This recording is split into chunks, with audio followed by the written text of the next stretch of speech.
विष्णु महेश ललायित है उन ब्रह्मांड ईश्वरी, जो महाकाल के भी मस्तक पर अपने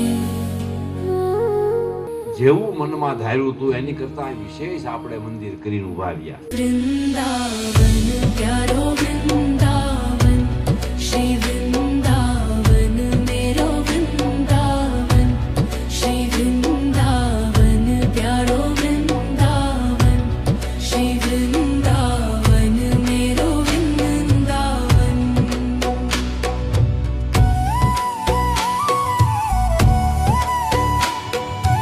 તો બધા પ્રસાદ સાથે લઈશું એટલે બધા જ તરપાળા બપોરે 11 વાગે પહોંચી જાવ એવો મારો આગ્રહ છે અને હું તમારા બધાને હારે આપણે બધા ભેગા થઈને પ્રસાદ લઈશું।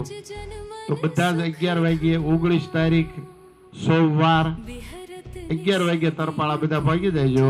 જય શ્રી ગોપાલ।